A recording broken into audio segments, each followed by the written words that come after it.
महाराष्ट्राच्या आणि देशाच्या मातीवर दलितांवर अन्याय, हल्ले आणि हत्याकांड ही गोष्ट नवीन आहे.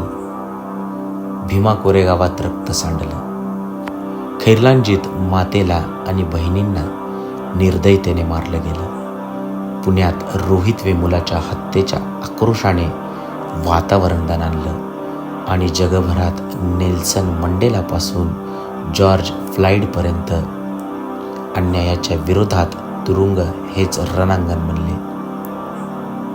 याच शृंखलेत नवा अध्याय लिहिला गेला सोमनाथ सूर्यवंशीच्या हत्येचा. सोमनाथ परभणीतील एक तरुण दलित विधी विद्यार्थी. त्याच्या डोळ्यात स्वप्न होतं न्यायाचं, संविधानाचं. 10 डिसेंबर 2024 परभणीत संविधानाची प्रतिकृती तोडण्यात आली. हा फक्त एक पुतळा नव्हता, हा आमच्या अस्तित्वावर हल्ला होता. जनतेत संताप उसळला, आंदोलनं पेटली. या आगीमध्ये सोमनाथ सूर्यवंशी होता, तोही पहिल्या रांगेत, संविधानाच्या बाजूने उभा. 15 डिसेंबर 2024 सोमनाथला पोलिसांनी पकडलं. तो परत आला नाही.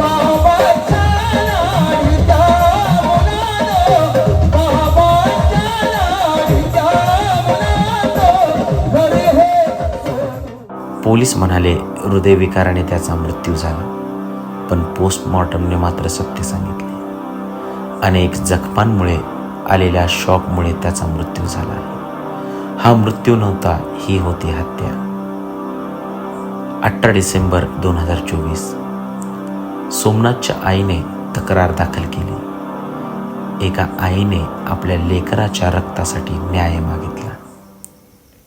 21 मार्च 2025 न्यायालयीन चौकशी समितीने पोलिसांना जबाबदार ठरवले, पण सरकार शांत. 4 जुलै 2025 औरंगाबाद खंडपीठाने FIR नोंदविण्याचे आदेश दिले. 14 ऑगस्ट 2025 बॉम्बे हायकोर्टाने SIT चौकशीचे आदेश दिले. CIDची ढिलाई येथे उघडी पडली. या सगळ्यात राज्याचे गृहमंत्री आणि मुख्यमंत्री देवेंद्र फडणवीस यांनी 10 लाखांची मदत जाहीर केली, पण सोमनाथच्या आईने ती मदत स्पष्टपणे नाकारली.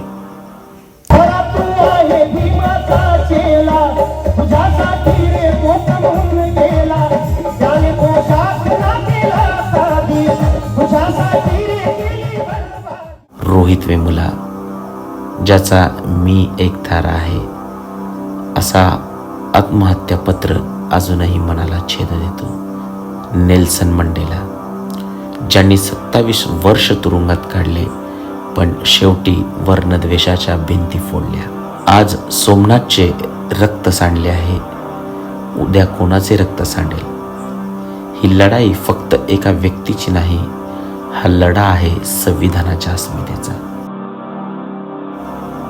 जुल्म बर्दाश्त करोगे तो जुल्म बढ़ता जाएगा, चिंगारी को दबाओगे तो तूफान बन जाएगा. सोमनाथ सूर्यवंशीच्या रक्ताला न्याय मिळेल का? की हे प्रकरण ही खैरलांजी, रोहित वेमुला, जॉर्ज फ्लॉइड सारखं केवळ एक नोंदीत राहील? ही हाक आहे दलितांच्या स्वाभिमानासाठी, संविधानाच्या सन्मानासाठी आणि तुरुंगात मेलेल्या प्रत्येक क्रांतिकाराच्या रक्ताला न्याय देण्यासाठी. जोपर्यंत न्याय मिळत नाही तोपर्यंत हा लढा सुरू राहील, कारण संविधान हेच आमचं शस्त्र आहे आणि स्वाभिमान हेच आमचं अस्त्र आहे.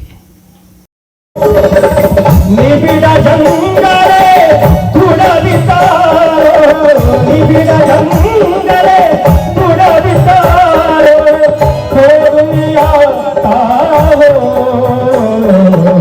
रक्त समतेचा असा